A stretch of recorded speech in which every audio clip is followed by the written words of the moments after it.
Now, first of all, you must remember that all physical matter has limitations. All physical matter. So that's why the ancients said that seek ye first the kingdom of God within. Within is where the power is at.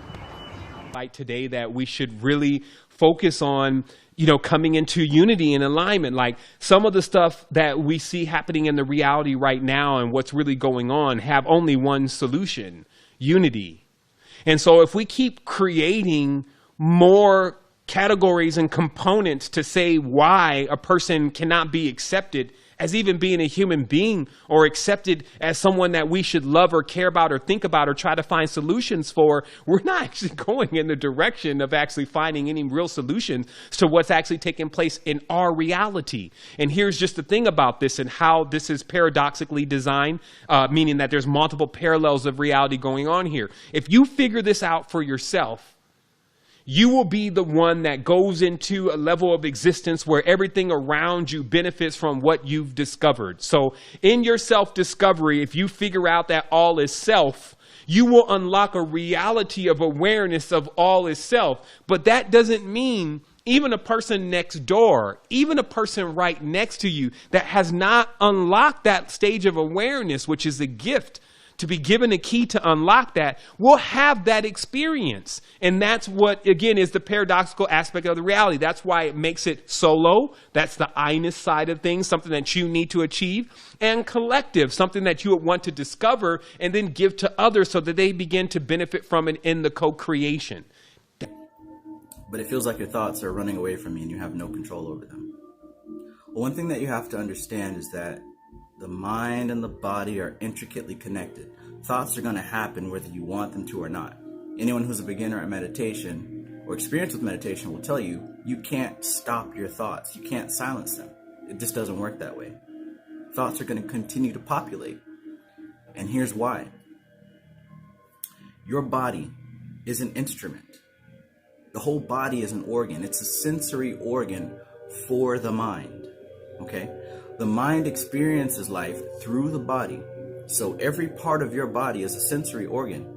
What that means is that you're continuously receiving input from every part of your body, from all of your senses, all the time.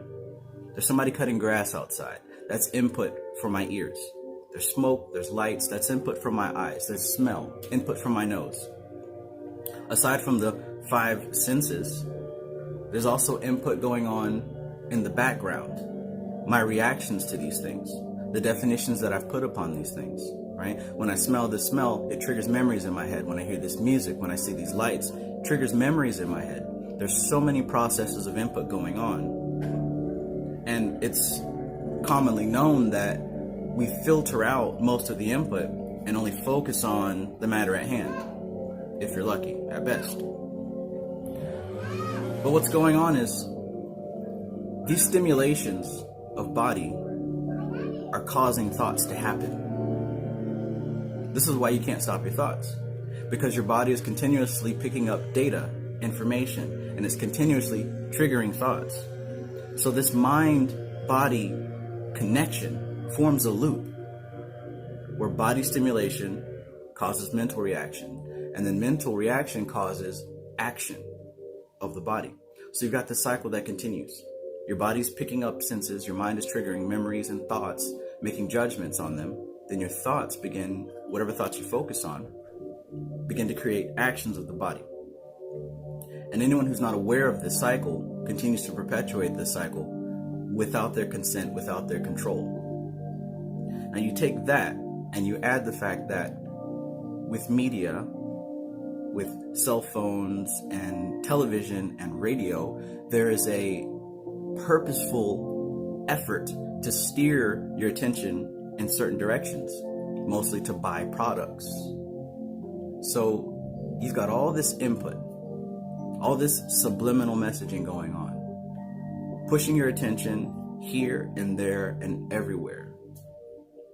So it's no wonder that people null themselves, dull themselves, retreat, are blind or asleep, right, are under the spell of mimetic magic, are under different cycles of humanity.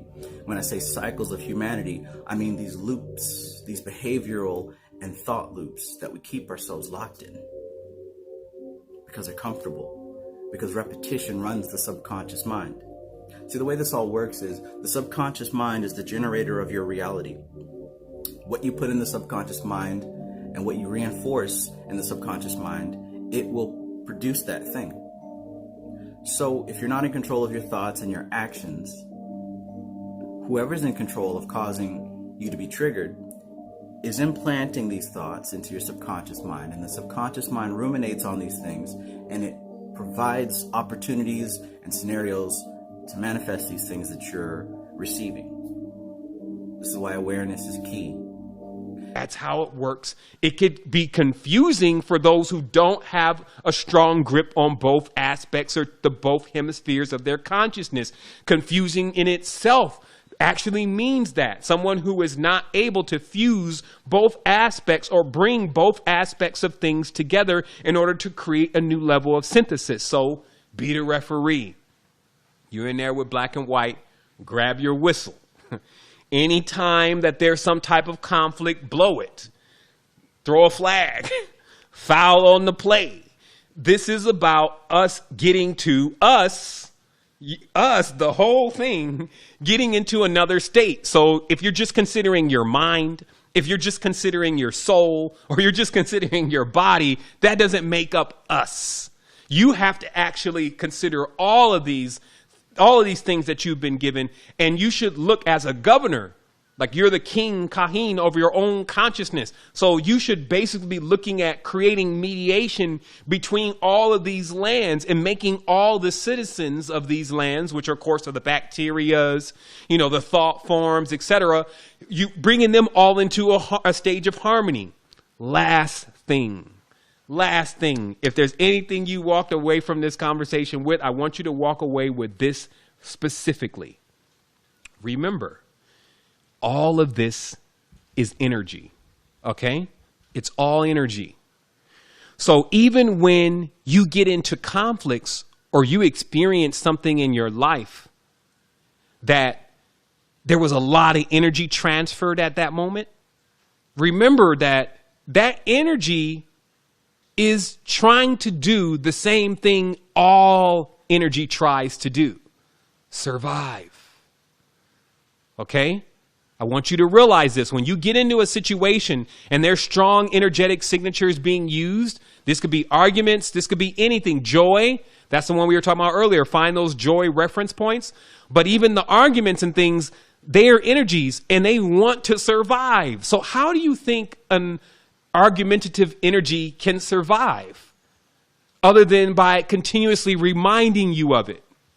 Now, the issue with the I-ness, because again, there's pros and cons, the I-ness likes to focus on those things only, because what the I-ness is like, I don't ever want that to happen again. Okay, that's why the I-ness gets stuck a lot. It never wants that to happen again. So what'll happen is it'll keep reminding you, remember that bad thing happened? Remember blah, blah, blah, and so and so? This is why I don't deal with those kind of folks. And the reason why it's doing that is because it thinks, because it doesn't really function like the subconscious and the collective side of things, it thinks that if you somehow forget, remember, it doesn't have tie-in to how this side works. So it thinks that if you forget, you'll let it happen again. And it doesn't want that. So it will consistently remind you, don't ever be friends with those kind of people or it's going to happen again. And what this does is it creates a wheel of what we would call somewhat of a distortion. You're only thinking of the bad things that have happened. And of course, it wants to survive, so it keeps repeating it. But notice how the consciousness, and this is where do what thou wilt truly should come into play, it can still choose what it wants to focus on. It can either focus on all of the bad times and the things that it doesn't like, or it can focus on all of the great times and the things that happen in a great way. But notice how it seldom brings up those times. That's the deprogramming. The deprogramming is every time the mind starts thinking about the things that it doesn't want to ever happen to it again, and so they were bad things, and it starts refreshing you of that, throw a flag on the play, blow the whistle. And the penalty is to actually think of that time, and even if you need to write them down, the times where you had a good time. Because here's the interesting thing that's also found out. When something happens, right, let's say something happens right now, okay? My mind really will, and my body, my consciousness, and through that experience, will encrypt that experience into a code, okay? This is what we're calling DNA. It will actually make it into a liquid code, okay? So the first day that it happens, it's in this liquid code, but the next day, that code must be compressed. That's what the DNA is doing. It has a compression feature. It's just like when you put these videos and pictures and all that kind of stuff, it's like that becomes the biggest problem with your computer, right? It's like more space, more space, more space. So the only thing that they've brought forward to handle that system is compression, right? And so the body or the consciousness, the DNA, has this form of compression. But here's what happens though. When it compresses, there's a lot that's lost. It's just like you taking an image and then trying to remember that image 2 days later. It starts to become vague what that image looks like. And then when we get a year down the road, the actual representation of that image of the situation that really happened is either almost gone or bears no resemblance to what really happened in that scenario. So this is what it's like also with having a lot of distorted memories and bad memories, is that they truly don't actually bear a resemblance to really what happened and all the integers that were involved that created that situation.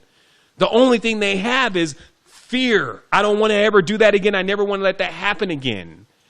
And what this does for such a beautiful mind is it puts a lock on the beautiful mind where it does stay stuck in this tense, into this loop, where it keeps looping around those memories.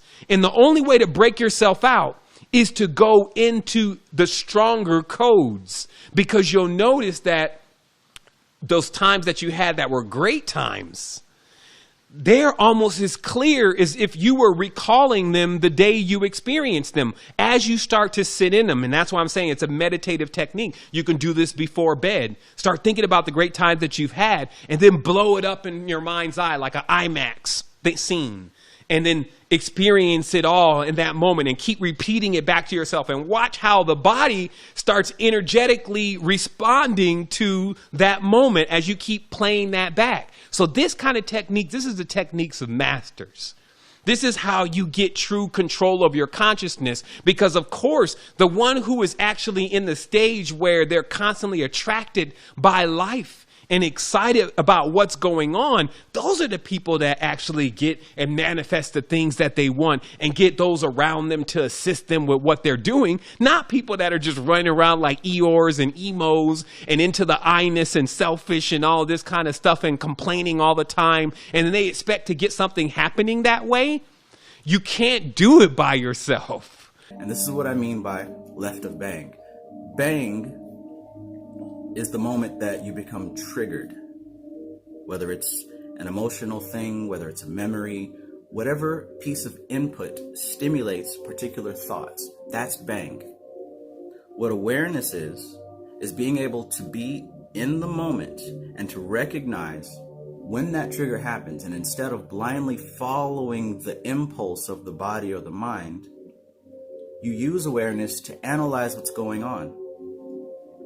You separate yourself from the reaction. You separate yourself from the thought process, and you analyze what's going on. Look at your life. Look at where you at. And look at your circumstance. Look at the situation. And start moving like water, because that's how energy flows. And when you move down the stream of the water of life, you will go to the place of least resistance, because that is your nature of being a being of light. And then that's where you'll make it from level to level, to degree, to grow and expand in your consciousness.